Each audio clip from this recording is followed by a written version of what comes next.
That reminds me of the incidents of Abu Darda.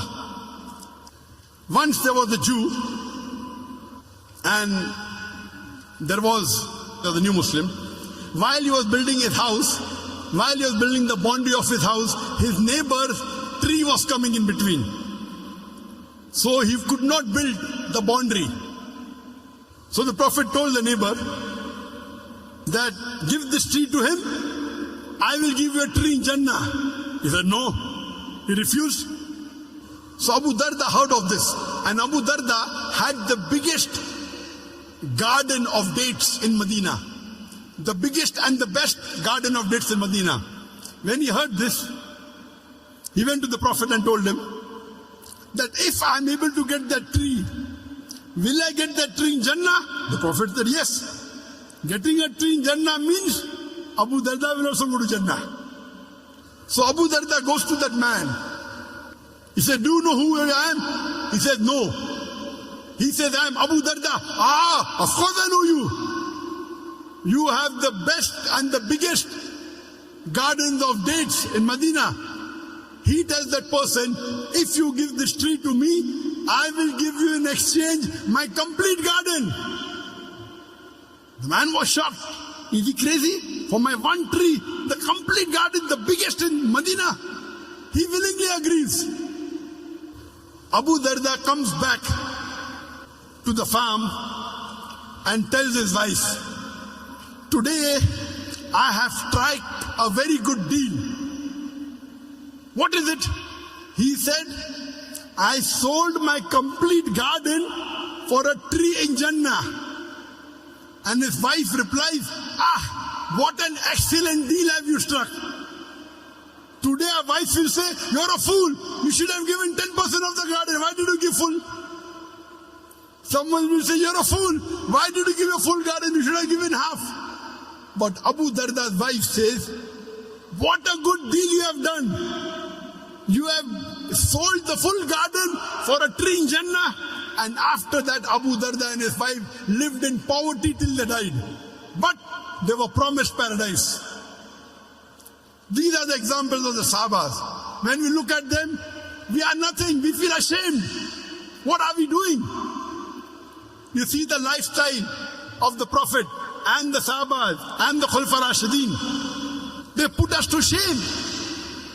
And we are afraid to open our mouth. We are afraid to do dawah. Allah says in the Quran, in Surah Baqarah chapter number 2, verse number 120, the Jews and the Christians, they will never be satisfied until you follow their way of religion, until you follow their brand of religion. Allah is saying in Surah Baqarah chapter 2, verse number 120, we try and impress the Westerners, our non-Muslims. Okay, fine, try to make them happy. Allah says, the Jews and the Christians, they will never be satisfied unless you become a Jew or a Christian. You try and satisfy them, anything, they will never be satisfied until you become Jew or a Christian.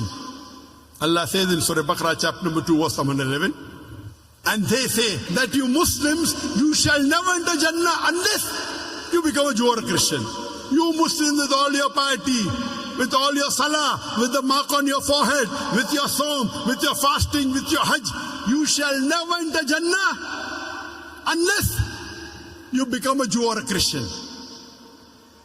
Allah continues and Allah replies, Tilka amaniyuhum. This is the wishful thinking. Bakwas hai bakwas, vain desires. Tilka amaniyuhum. Qul hatu buranakum in kuntum sadiqin. Produce your proof, but if you're truthful. Allah says that when anyone makes tall claims that only we will go to paradise, Allah says, Qul hatu buranakum. This is your wishful thinking, your vain desires. Bakwas hai bakwas. Qul, tell them, hatu buranakum. Produce your proof. In kuntum sadiqin, but if you're truthful. And these Christians, they have produced their Burhan, their holy Bible, in no less than 2,000 different languages of the world. My Bible says this, my Bible says that. My Bible says this, my Bible says that. Christian missionaries throughout the world, they are knocking at the doors of the Muslims. They are knocking at our doors and saying, my Bible says this, my Bible says that. Allah says, Qul hatu burhanakum, produce your proof. They have produced their proof. They have produced their proof, the Bible, in no less than 2,000 different languages of the world. And they go on knocking at the doors of the Muslims. My Bible says this, my Bible says that. My Bible says this, my Bible says that. What do we have to do? Do we have to follow hook, line and sinker? When anyone shows you the proof, what do?